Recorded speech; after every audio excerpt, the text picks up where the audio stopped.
Hey there, Sagittarius. Welcome to part 2 of your quarter 1, January through March 2022 reading. This is part 1, just so you know. If you haven't watched part 1 yet, it is linked up in the comments down below. So make sure to watch part 1 before watching part 2. But we're just going to clarify through here. With the Five of Wands, you have the Seven of Pentacles. No joke. I think I was talking about the Seven of Pentacles in your reading. And the Seven of Pentacles can represent a change in direction. It is my Is the Juice Worth the Squeeze card. Your answer is pretty simple. Again, if you're trying to make a decision whether or not to stay in a situation, could be a relationship, doesn't have to be, could be a job, business, whatever. Your answer is the Six of Pentacles. Six of Pentacles and the Seven of Pentacles together is like, you know, like I always say, it's like a tennis match. If you hit the ball over to the other side, do they hit it back? Are they playing the game? In love, if you show love, are they giving it back? Or are they putting the same amount of energy in? In business, in work, in career, in anything else that you're working on, even a personal project, it's like, are you getting out what you're putting in? Pretty simple. And again, I want to stress, like, we don't need to be paranoid freaks. Like, we shouldn't be keeping a sheet being like, oh, I kissed my girlfriend today and she kissed me back, and then I did this, and then like, we shouldn't be like, we're not adding this stuff up here. But for the most part, can you look at the situation and say, yes, I am getting pretty much, for the most part, I'm getting back what I put in. If the answer is yes, keep going. If the answer is no, stop, right? Plain and simple. With the Justice card, you have the Star. Love it. Again, if you're dealing with a legal situation, Sagittarius, I would definitely say there's some healing going on here. Definitely could be, coming up on a decision if you're waiting for a decision. For others, I feel like this is a dream or some sort of dream that you're moving towards. Star is like a card of hope and inspiration, but it could be also something that inspires you. You are moving towards like hope and inspiration, as in you're moving towards a career, a business, or a goal that you are inspired to do. So definitely really good. With the Four of Wands, you have the Five of Pentacles, feeling left out in the cold. Again, I do feel like some of you could be in situations that you feel are restricting your freedom.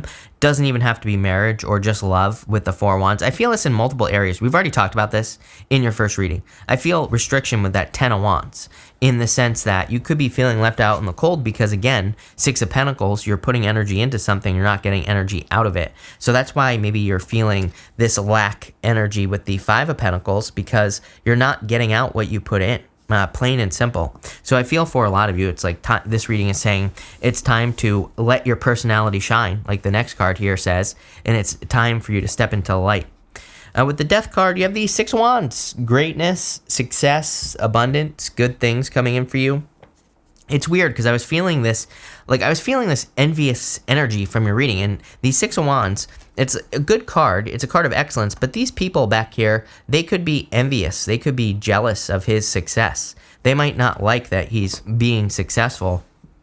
And sometimes this can be family. Again, we kind of talked about this in your first reading, but I definitely feel it, where it's one of those things where you could be becoming successful, and there could be people in your life who are trying to sabotage your success. It's like sometimes people are afraid that we're going to leave them, so they do things to try to ruin our success. And I feel like the Six of Wands is saying, we don't need to punish anyone for this, especially if it's family. We don't need to be mean to them or anything like that, but maybe we need to draw a boundary. Maybe we need to say, hey, no, I need to spread my wings and fly. If you don't want to allow that, I'm sorry, but that's on you. I've talked to many people where it's like they want to move away from their mother, for example. I was talking to someone like a while ago about this, and then all of a sudden their mother magically had all these issues start showing up in her life. And I had to tell that person, like, look, I understand you want to take care of your mother, but it's like, how much of this is her not wanting you to leave, right?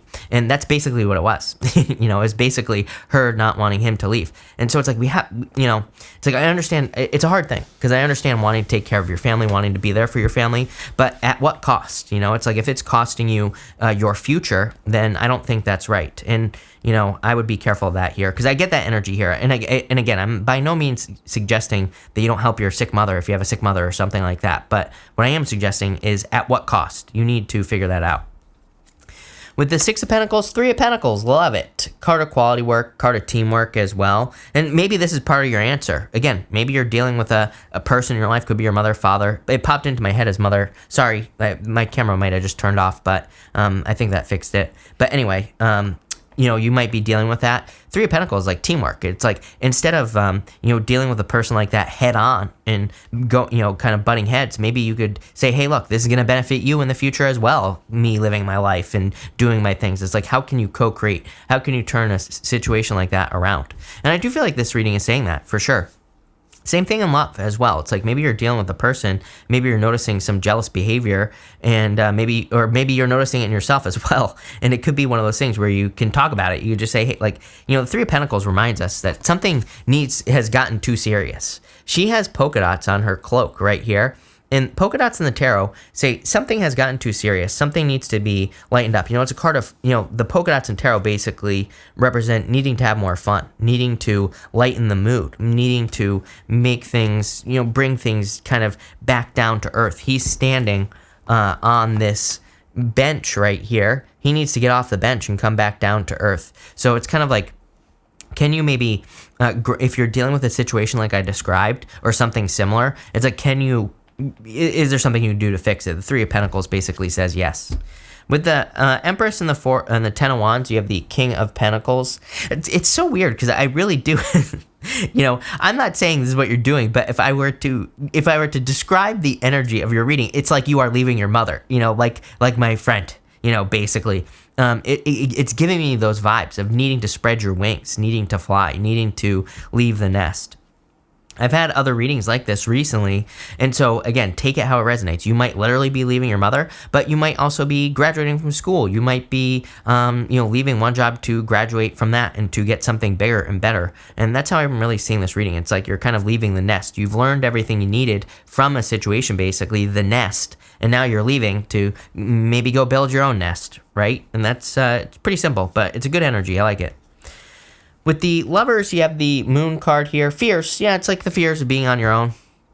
The fears of like, if I go off on this path on my own, is there going to be a safety net? Again, if you're a bird leaving the nest, it's like your safety net is your own wings. It's like if a bird jumps out of a nest and it isn't ready to fly, it's going to hit the ground, right? So I kind of feel like the failure to launch is the fear that is going on here with the Moon card. I would just get out of your head.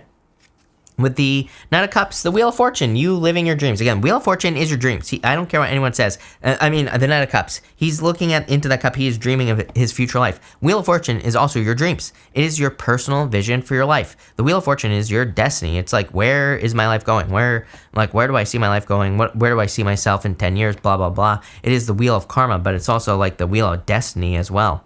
So I feel you are very focused on the future. I'm actually going to pull an extra row on that Wheel of Fortune. And with the Page of Wands, you have the Knight of Swords. Time to go on the adventure. My problem with the Knight of Swords is he's going back to the past.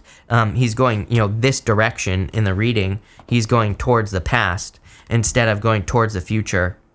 So I would say don't be afraid to kind of take a leap of faith right now. Don't be afraid to jump out of the nest. That Knight of Swords is like wanting to turn around, wanting to go back. Let's see. I just want to get like a final outcome here. Where is this going with that Wheel of Fortune? Knight of Pentacles, time to start planting seeds for sure. He has these empty fields behind him, and so it's time for him to start planting those seeds. Just like I said on the Knight of Cups in part 1 of your reading, it's time for you to fill this field with seeds so you can watch them grow. It's like you have the Empress here as well. The Empress down here wants to see growth. She wants to have a harvest, but you have to like plant the seeds before you can have the harvest. Time for you to start growing something new. You have the Queen of Cups, your mother. Just like I said, I was getting that feeling. Queen of Cups is the card of the mother. So is the Empress, by the way. But I feel like some of you could be dealing with something with your mother, like I said earlier. For others, I feel like this is you needing to like nurture and care for something. Obviously, if you're planting seeds, you're going to have to like water them. You're going to have to take care of them and all that other stuff. So just a kind, caring energy. This could definitely be love showing up here as well. Knight of Cups to the Wheel of Fortune. It's like love that is your destiny. And you have the Knight of Swords again at the bottom here. So no running back to the past here, Sagittarius. Let's clarify through this and see what's going on. With that Knight of Swords, you have with the Knight of Pentacles, you have the Three of Swords, heartbreak, sadness. This is more like fears. Up here, this right here is like the failure to launch, the fear of if things don't work out, what is going to happen? Is there going to be a safety net? I would say there really is no safety net in life in general, period, plain and simple. I always tell the story. I worked at a cafe up the street when I was younger, and I watched someone get hit by a car, right, and die right in front of me up here. So it's like I always say, and that person, very slow road, very slow place, and just like a total freak accident. And it's like, ever since that moment, personally, it's reminded me that there really is no such thing as risk. It's like, if crossing the road in a very safe place is a risk, then, I don't know. But what I would say is, ever since that moment, I started living life more to the fullest, because it's like, you get hit by a car on it just totally randomly, and not very fast either, like I said, and that's it, you're done. So it's like, why not live life to the fullest, right? With the Queen of Cups, you have the King of Swords. King of Swords is a card of the truth, and that's what's popping into my head, which is weird. I don't normally say that with the King of Swords. I feel like there's some sort of truth coming out. It's also a card of law and order, and it's showing up in this middle row with the Justice card. So I feel for a lot of you that there could be like law and order or a legal decision being made. With the Knight of Swords, you have the Queen of Pentacles. Queen of Pentacles is a card of resourcefulness. Basically says you have all the resources you need to be successful. I want to see what this card is as well. Yeah, you have this great big love card. You're like the second sign that has had this card in these readings. I can't remember who it was. It might have been Aquarius, I think, had this card. Because I think I titled their reading Great Big Love because they had this card. But there could definitely be a very solid connection. Obviously, we see it here that there is love. Knight of Cups. And this person could be your destiny. Could be someone who's older than you. With that King of Swords, not always true, because King of Swords can just represent a person who has a lot of wisdom. They just have been seen a lot, even if they're younger or even if they're the same age as you. But I definitely feel like this could be love. For others, that great big love card is like saying you need to live your truth with the King of Swords. Again, if you're dealing with a situation where people are putting burdens on you, like we said in the first reading with the Ten of Wands, or if you're dealing with a situation where people are causing problems so you don't move forward, it's like that's kind of crushing your own heart. That is crushing your own desires. So I feel this reading is encouraging you to move away from that so you can move closer to like your destiny with the Wheel of Fortune. Pretty simple stuff, but a pretty powerful energy as well. Again, you're like the second sign where I really feel the readings are more focused on, for you and the other sign, I don't remember who it was, but I feel like the reading is more focused on this energy right here. Again, this card says, let it shine. It says you have something else no one else has that makes you who you are. Stop comparing yourself to others and allow your uniqueness to shine through. So I feel you're, again, like two readings, yours and someone else's, we're really kind of focused on being your own person and needing to let that out. I think we live in a time where we're afraid to do that. We're afraid to go against the grain or whatever, but I feel like we need it more than ever, right? So don't be afraid to do it, but pretty good reading. I like it. So thank you for being here, Sagittarius. Really appreciate it. Make sure to watch your sun, moon, and rising for a full picture of what's going on for you at this time. But thank you, and definitely enjoy your first quarter.